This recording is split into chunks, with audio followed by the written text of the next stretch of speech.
Good morning, good afternoon, or good evening, depending on where you are in the world, and welcome to this Techstrong Learning Experience brought to you by Lacework. My name is Cody, and I'm the host of Techstrong Learning, and we have an exciting presentation ahead. Before we begin, I do have just a couple of housekeeping notes to cover. Today's session is being recorded, so if you miss any of our discussion, perhaps you'd like to rewatch or share with a friend. The on-demand recording will be made available shortly after we conclude our live recording today. If you'd like to engage with us, you can do so using some options on the right side of the screen. The first option that I'll point you to is the chat tab. So if you go ahead and click that, I'd like you to go ahead and type to us from where you are joining us today. We kind of want to get to know where everyone's from. Now, if you have any questions for us, we do want you to send those into that Q&A tab, which is directly to the right of the chat tab. We'll try to address as many questions as we can toward the end of the program, so be sure to send in as many questions as you have, and we'll try to take them from the top. We do have some handouts available, so feel free to grab those from the Handouts tab. And of course, before we close out, we are giving away 4 $25 Amazon gift cards, so be sure to stick around for the duration of our program today. Our topic is From Vulnerable to Invincible, the 5-step journey to complete cloud security. I'm joined today by Tony Karam, Cloud Security Specialist and Cybersecurity Evangelist from Lacework. Tony, thank you so much for joining me today. You want to go ahead and start taking us on this journey?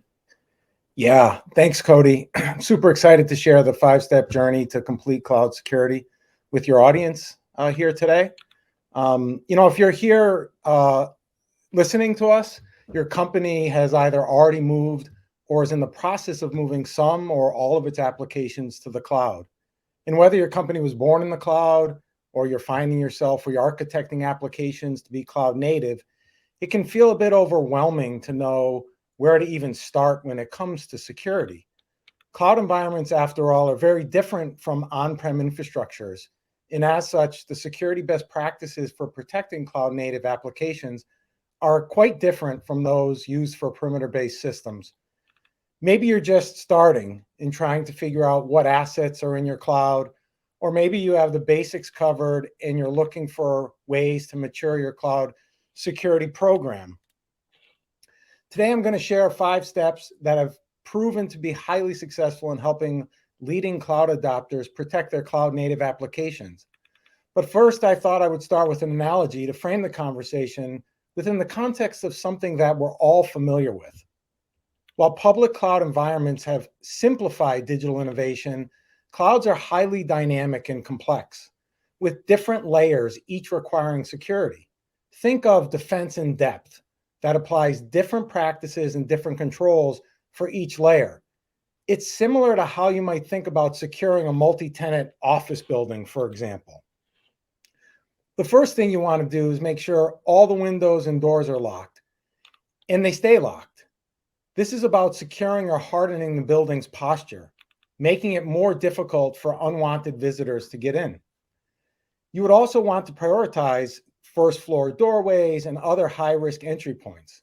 This is analogous to uncovering vulnerabilities in container images and finding and fixing misconfigurations in cloud accounts, like an open S3 bucket or a database that's directly exposed to the public internet. While these steps are necessary and provide a foundation for good security hygiene, they do little to prevent bad things from happening once someone gets inside. You'll need to understand what's happening within the building, just like you need to know what's happening within your cloud environment. So you monitor who enters the building, where they go based on badge-ins to different areas. Like Tony badges into the building, swipes into the cafeteria, and then into the Lacework office. Is this normal behavior for him? Similarly with cloud, you want to continuously monitor cloud accounts and services like Kubernetes to build an understanding of how an environment typically operates. This can give you insight into who deployed or modified a particular service in a specific region, or determine whether or not this behavior is normal, which helps discover things like in-progress threats, like an attacker using compromised credentials. You then want to go a bit deeper to monitor what's happening in open spaces, like in the office, in hallways, in meeting rooms, to ensure people are where they belong in doing the things they should be doing. This is sort of like monitoring running workloads, such as hosts, containers, and Kubernetes clusters, to spot unusual activity, like the first time an application was launched or an API was called, or an application talking to an external IP for the very first time, all of which could be signs of nefarious activity and a potential attack. Finally, you'll want your security team to have visibility into not only each and every event, but be able to easily understand if and how events are related to one another. This is about giving teams continuous and centralized visibility into what's happening across the entire building. The same can be said for cloud security. When investigating workload anomalies and suspicious activity, you want to have a correlated view of what's happening so teams can investigate, prioritize, and respond to cloud risks fast. Now, let's take a look at the specific steps you can take to secure your cloud-native applications. We'll walk through each one of these steps in a bit more detail, but from the security team's perspective, they'll first need a comprehensive understanding of what assets are in your cloud and their associated risks. Cloud environments are constantly changing, and as such, they tend to fire off lots and lots of security alerts. And since teams cannot respond to everything, you need to prioritize and focus on what matters most. Given the speed at which attackers can exploit cloud weaknesses, you'll also want to reduce your attack surface by finding and fixing risks early in development before they're deployed and can be exploited by bad actors. Continuously monitoring cloud accounts and services will not only detect configuration drift, but also help teams understand any unusual behavior or anomalous events that may indicate compromise or an attack in progress. Finally, teams need comprehensive visibility into their workloads so they can understand vulnerabilities and secrets, as well as process activity and network connections associated with any given host, container, or Kubernetes service. Now, this isn't a hard and fast sequence of steps. You need to do what's right for your organization and what makes sense for your cloud journey and where you are with the maturity of your cloud security program. Instead, think of these as 5 critical areas that should be considered as part of your overall plans. For those just starting out, you will need to think differently than you've been thinking for on-prem security. The VP of technology for a Fortune 50 company once told me, people were used to doing things a certain way, and they just continue trying to do things in that way when we moved to the cloud. They thought we could just bring existing processes forward, and it just didn't work. So save yourself the headache and don't try and lift and shift your current security practices to the cloud. Now let's take a closer look at the first of our 5 steps. We know one of the beautiful things about the cloud is that it has democratized IT. Cloud developers can quickly spin up or spin down compute, storage, database, and a myriad of other services all on their own. However, this can make it difficult to know what's actually running in your cloud and what resources are at risk. Cloud security posture management solutions automatically inventory cloud resources so you have the visibility you need. They can also check resource configuration against industry standard benchmarks or custom-built policies to ensure your cloud adheres to internal or regulatory requirements. And they can also do this daily, so you can track how resources in their security posture change over time. You can also monitor the configuration of your cloud-managed Kubernetes services like AWS EKS, Microsoft AKS, and Google Cloud GKE. Like CSPM, Kubernetes security posture management ensures managed Kubernetes environments conform to your security and compliance standards. And last, but certainly not least, when practicing good security hygiene, you'll want to ensure you enforce the principles of least privilege for all your cloud principal identities and their permissions. These can be human users and non-human users in cloud, like services and APIs. But the cloud's dynamic and interconnected nature, its number of machine identities, and the fact that cloud infrastructure entitlements are highly granular and inconsistently defined across cloud service providers make traditional IAM solutions ineffective in cloud. And while it's much easier to give cloud builders and services elevated privileges to avoid friction or potential outages or disruptions, doing so puts your organization at increased risk. Instead, use cloud infrastructure entitlement management, or what's called KIM solutions, to lock down all your cloud infrastructure privileges. KIM is used to inventory all your cloud identities, understand their associated risks, prioritize which ones matter the most, and remediate excessive or dormant privileges. Interestingly enough, Microsoft just published a study, I think it was last week, that found user and workload identities are using just 1% of permissions granted for their day-to-day job functions. While knowing your risk is essential to protecting cloud-native applications and data, it's typically not where most organizations stumble or get caught up.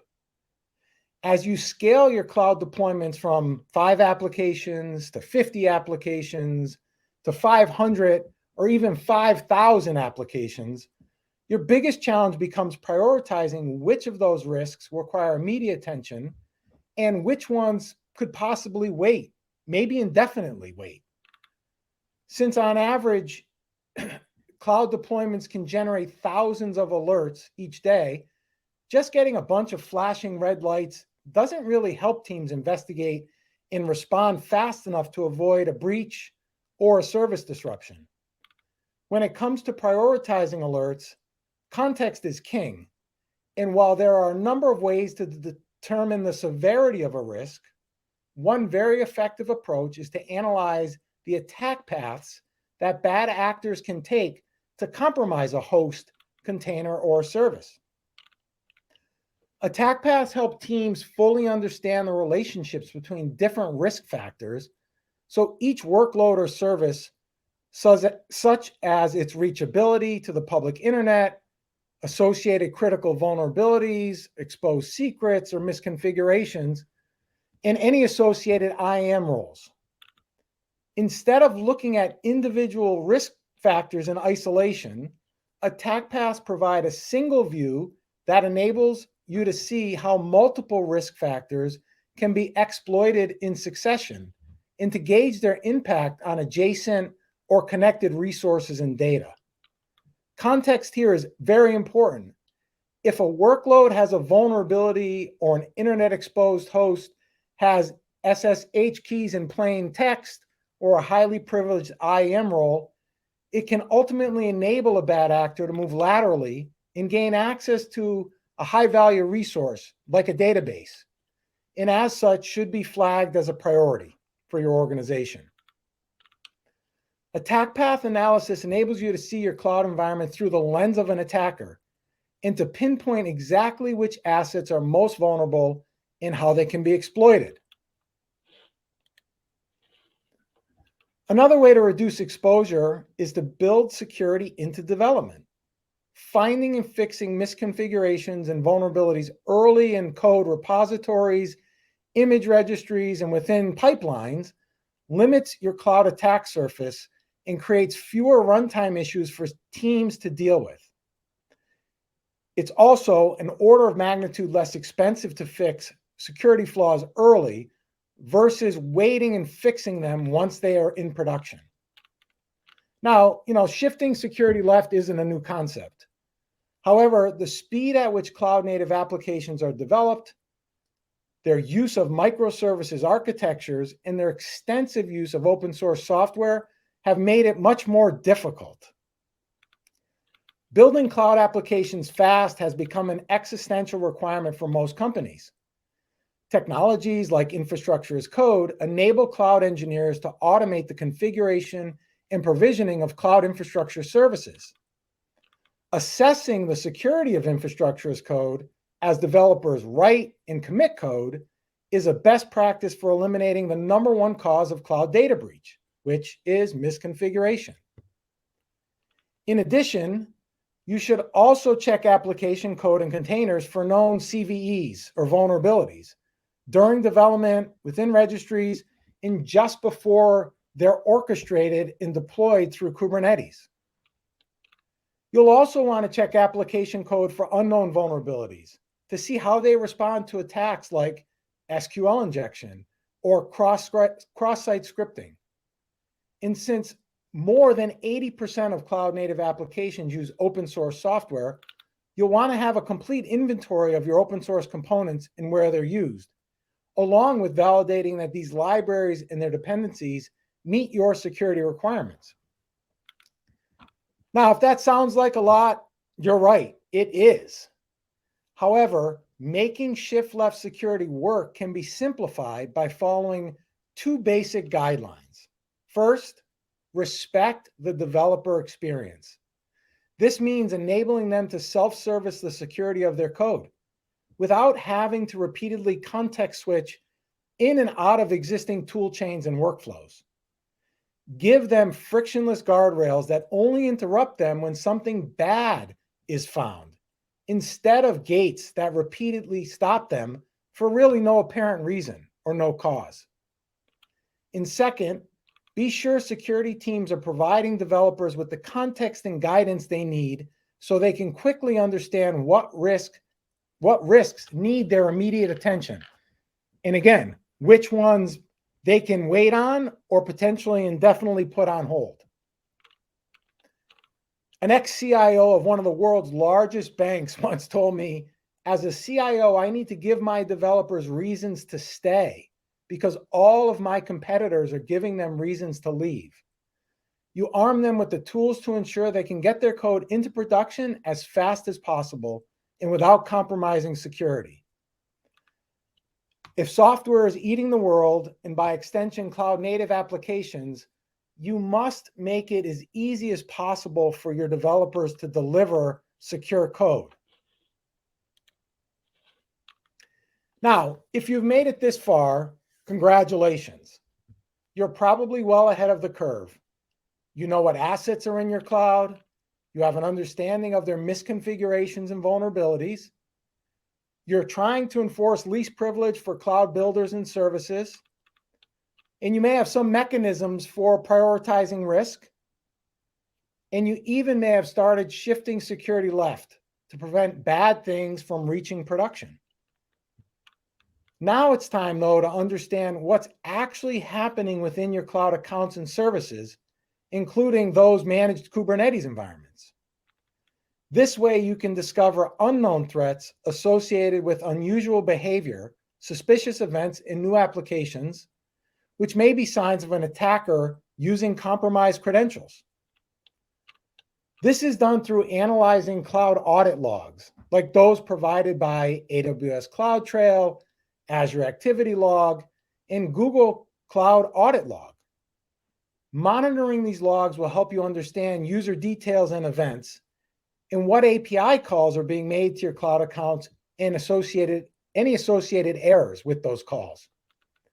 You can also use log data to detect changes in behavior in events that occur for the very first time in your environments. However, doing this can be very labor-intensive and time-consuming. Organizations describe monitoring logs using security incident and event management solutions, or SIEM. They explain the need to write and continually maintain rules to identify unusual behaviors or suspicious events, which requires deep security and cloud expertise that's getting more and more difficult to find. They also report a large number of false positive alerts associated with constant changes in cloud. To simplify this process, look for a cloud native security platform like Lacework that doesn't rely on rules for determining what's good or bad behavior. Instead, it automatically and continuously learns your cloud environment, visualizes all its complex relationships, baselines normal behavior and activities, and alerts you only when changes occur that warrant your attention. Actually, one of our customers, a major hotel chain, was able to save $700,000 a year by reducing their SIM ingestion from 400 terabytes to 4 megabytes a day. Similar to cloud accounts, you can also monitor for abnormal events within managed Kubernetes environments by monitoring their audit logs. But since a cluster can generate millions of logs a day, you need a highly scalable and intelligent solution like Lacework that can automatically separate the signal from the noise to detect events like remote access into containers, manual changes to running container images, changes to roles in their bindings. And if somebody's running commands in an attempt to bypass Kubernetes network policy. Monitoring Kubernetes audit logs is also extremely helpful for tracking failed API calls due to lack of authentication, wrong permissions, or possibly misconfigurations. And finally, since cloud-native applications span virtual machines, containers, Kubernetes clusters, and serverless functions, our fifth and final step involves securing cloud workloads. Taking a page from the last step, you'll want to gain comprehensive and consistent control of vulnerabilities, misconfigurations, behaviors, and threats, regardless of where workloads run or how long they live. However, since there aren't ready-made audit logs to tap into, the challenge here can be getting the in-depth visibility required to understand what's actually happening in your environment.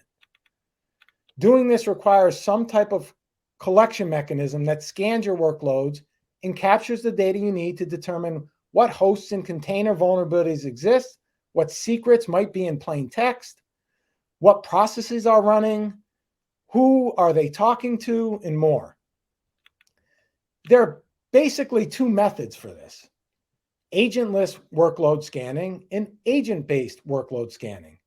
However, it's important to think about these two methods as being complementary and not one versus the other, since they both provide very different levels of workload visibility.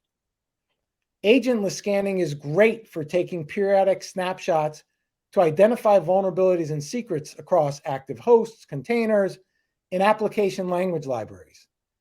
It's fast and easy to deploy and maintain, and it provides visibility for use cases where, frankly, installing an agent isn't feasible, or maybe just not preferred by an organization or within a particular group inside your organization. It's an excellent option for assessing the risk posture of your workloads.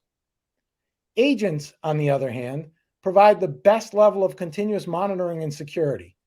They can collect needed metadata and provide deep telemetry of the processes running on your workloads and the network connections to and from your systems. Agents can also be used to scan system directories and their files to ensure their integrity. And since clouds constantly change and cloud services can have very short lifespans, the continuous nature of agents ensures you never miss an event, unlike snapshots that only represent a single point in time. Regardless of whether you prefer agentless or agent-based scanning, or a combination of both for maximum visibility and security, look for a solution like Lacework that continuously monitors and learns about behaviors and cloud changes at scale without requiring manual configuration or new rules to be written every time a new cloud service is adopted, or a new application is used, or new connections are made. Lacework combines several cloud workload security capabilities like vulnerability and risk management, container and Kubernetes security, intrusion detection, anomaly detection, and behavior monitoring into a single unified platform, ensuring development, operations, and security teams have the rich context they need to rapidly prioritize, investigate, and respond to any cloud workload threat. So let's take a quick recap of these 5 key areas to focus on when securing your cloud native applications. Again, start with understanding what assets are in your cloud, and then identify their associated misconfiguration risks. And since you and your teams cannot possibly respond to every alert, prioritize what matters most with solutions like attack path analysis. Limiting your exposure starts with building security into development. But remember, it's shift left, not shove left. So respect the developer experience, and you'll start building much needed trust across silos. Beyond understanding your security posture, look for unusual behavior and suspicious events within cloud accounts and cloud managed Kubernetes services. And finally, secure your cloud workloads by understanding their associated vulnerabilities and secrets, what processes they're running, and who and what they're talking to. Implementing these 5 steps will,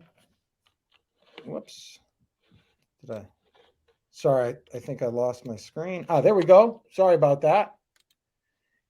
Implementing these 5 steps will undoubtedly help you protect your cloud native applications. And in doing so, help your organization stay out of the headlines. However, not long ago, folks were talking about things like security posture management and cloud workload protection separately. However, lessons learned from early cloud adopters are that these solutions don't work well as standalone or fragmented capabilities, as they create significant complexity across the organization and gaps within your security. Instead, what organizations need is a unified set of security controls, a common experience, and a single data model that span across the entire cloud native application lifecycle. Industry analysts and others have newly coined this uber set of capabilities as Cloud Native Application Protection Platform, or CNAPP for short. Maybe some of you have heard of that acronym. But since security acronyms are fluid and they will, of course, continue to change and continue to be redefined, don't get caught up in the name. Instead, focus on the intent behind the name. Cloud native application protection isn't about a collection or a suite of disjointed or disparate capabilities. It's about a highly concentrated set of automated security technologies running on a single architecture to simplify cloud security and make it more effective, which is exactly what Lacework was founded on and has been building since day one.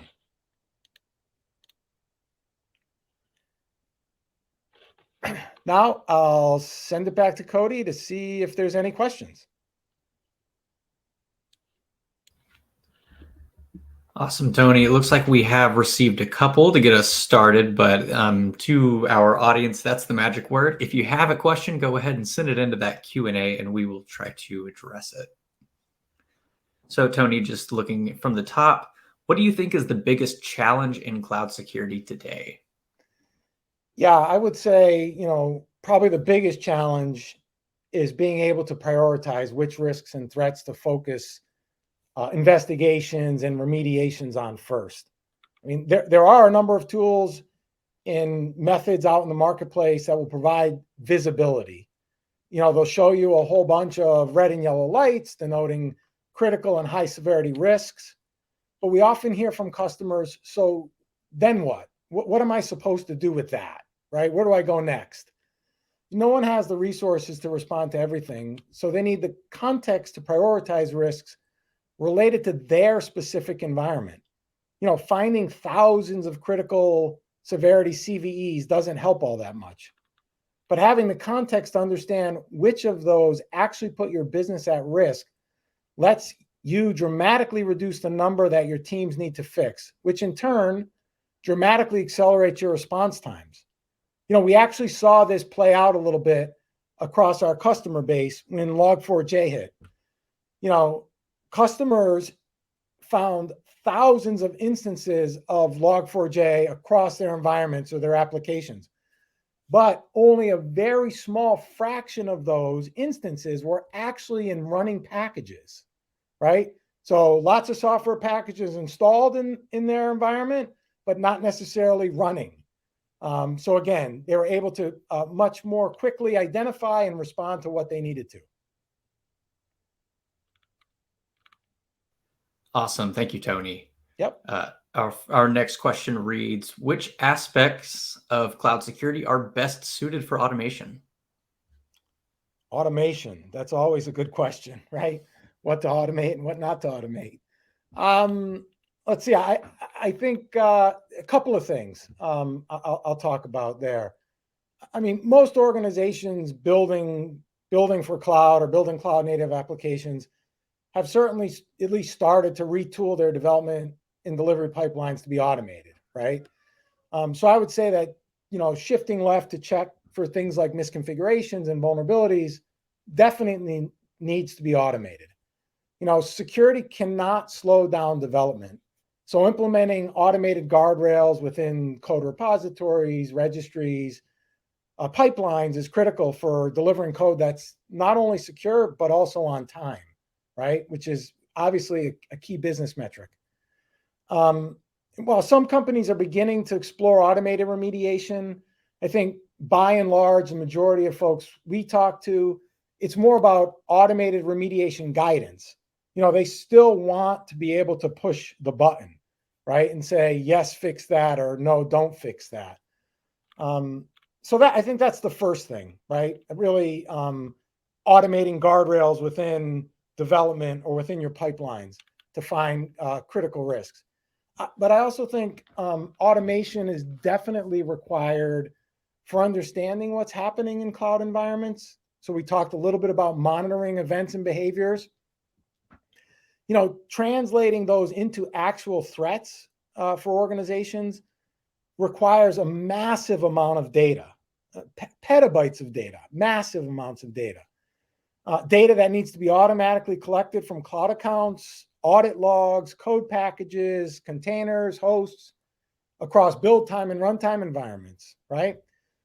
It then needs to be automatically correlated to determine what we call the 5 W's, the who, what, where, when, and why for any event, so that teams aren't bogged down trying to manually stitch all of this disparate information together, right?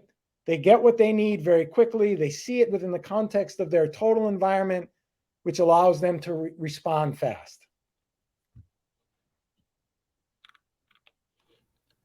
Awesome. Yeah, automation always comes up. So I really appreciate you touching on that for us, Tony. Yeah. And I think, like I said, I think when people tend to think about automation just as automated remediation, right? How can I fix things automatically? That isn't necessarily the way to think about it, certainly today, because like I said, most companies have not evolved to that state yet. And they certainly, it's real easy to break their applications or services, and they clearly want to avoid doing that at all costs. So definitely good to know, good to think about. Yeah, for sure. So we've got our next question, but I'll also remind everyone to go check out our handouts. Feel free to grab those. So Tony, seeking some advice on data protection. As data volumes continue to grow, organizations need to protect their data effectively. This requires effective data protection practices, including encryption, backup and recovery, and data lifecycle management. Yep. Yeah, sorry, I missed the question in there. Yeah, I think it was more just, is all of that accurate? Okay. I'll go ahead and pop it up on the screen real quick. But just seeking some advice on data protection. Organizations need to protect their data effectively. This requires effective data protection. Yeah, of course. Of course it does. So, again, looking at things like how cloud native services are configured, whether encryption is enabled or not, whether keys are under management, encryption keys are under management of the client or under the cloud service provider, if those keys are being effectively rotated every 30 or 45 days, right? For us, these are the things that organizations want to continuously check. Yes, of course, encryption is absolutely a best practice. Data, when it comes to data security, certainly that's a best practice. Understanding where your sensitive data is across your cloud environment, certainly another best practice. Awesome. So this one has a couple of parts, but what data is ingested for efficient attack path analysis? And how long does it take to get results from the moment attack path is turned on? Yeah, so I would say, data elements like internet exposure, is a certain host, resource, or service exposed to the internet, to the public internet. Is there a path? In other words, is there a path to the public internet? So certainly that's a big one. Internet reachability. So we also look at Lacework also looks at things like associated vulnerabilities to that host, any open or plain text secrets associated with that host, things like misconfigurations, IAM roles as well. So then we're also looking at it's not just to one specific host. Obviously, it's across multiple hosts or multiple services.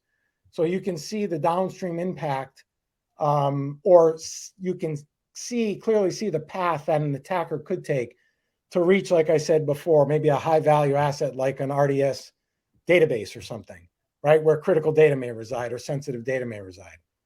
Relative to how long it takes to get results from the moment attack path is turned on, every solution is going to be different. Lacework prides themselves on being very highly automated and highly scalable.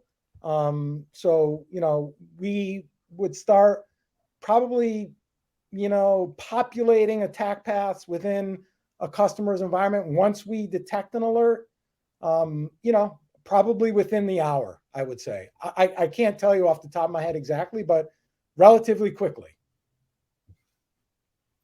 I see the question. Is there a demo? Would like to see how this is visualized.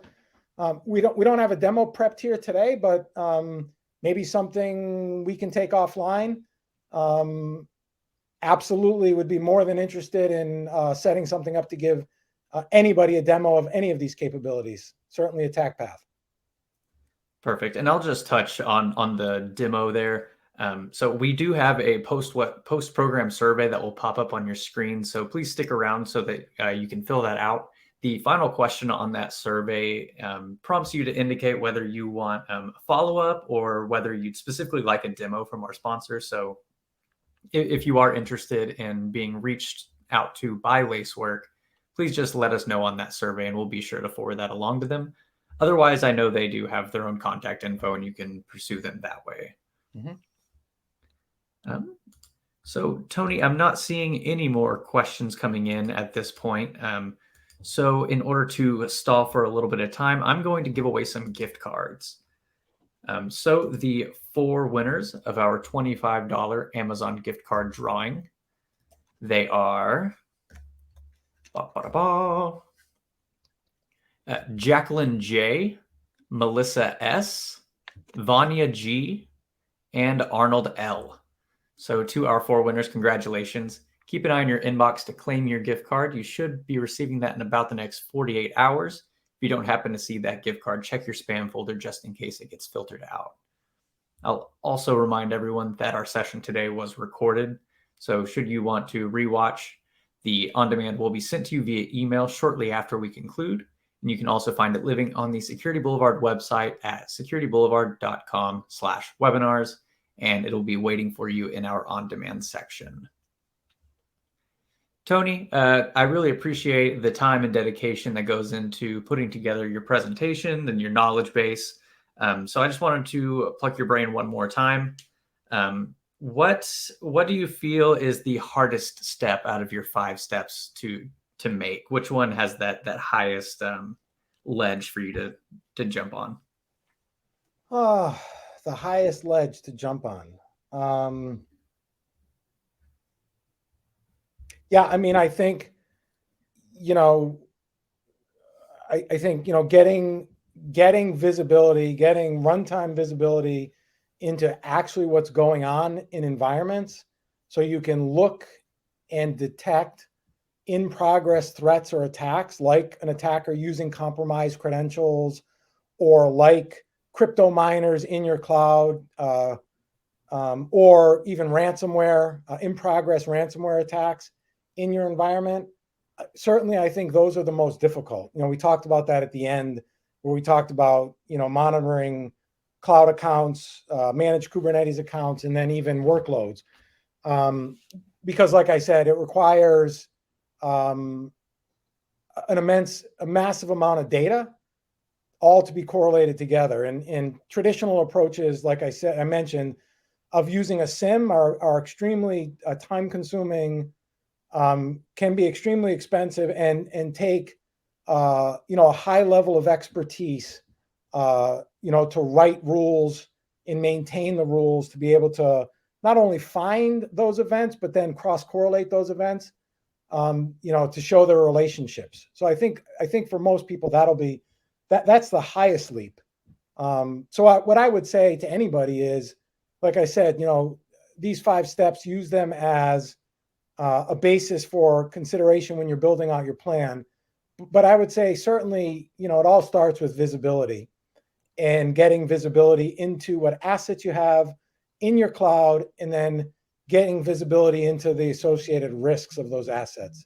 And you want to be able to do that not in a silo. You want to be able to do that across your environment, across the life cycle of cloud native applications. So from build time to runtime. So as you're considering whether you're building homegrown tools or whether you're looking to talk to vendors about the solutions they have, start there. You know, start with asking questions around the life cycle, because silos don't work. Silos, you know, create fragmentation and create lots of complexity that just aren't attainable as you scale. So, you know, look for a solution that can span across build time and runtime environments, and then across obviously multi-cloud environments like AWS, Azure, and Google. Awesome. Well, Tony, thank you so much for joining us today. I really appreciate having you on Techstrong Learning with us today. I know you kind of just wrapped things up in a beautiful bow, but do you have any final words before we do take this off the air? Yeah, no, I would just say, you know, Lacework is here. We've got a tremendous amount of expertise in helping companies really understand where to get started. We understand that cloud is a journey. We also understand that security is a journey as well. And we're here to help use our expertise and guide you every step of the way. So please reach out if you have any questions or want to learn more. Awesome. Thank you so much. I really appreciate your time. Yep. Thanks, Cody. Appreciate it. Mm-hmm. I'd like to thank Lacework for sponsoring our program today. And to our audience, thank you so much for being here for the past 45 or so minutes. We really appreciate you spending your afternoon with us here at Techstrong Learning, and we do want to hear back from you. So I'll just touch on, there is that survey that will pop up as soon as we close out. Please give us your feedback. We'd love to hear what you thought about our program today, or if you have any suggestions for an upcoming program, do let us know there. Otherwise, we do hope to see everyone at a future Techstrong Learning experience. Have a great rest of your day. And Tony, it was great speaking with you. Thank you.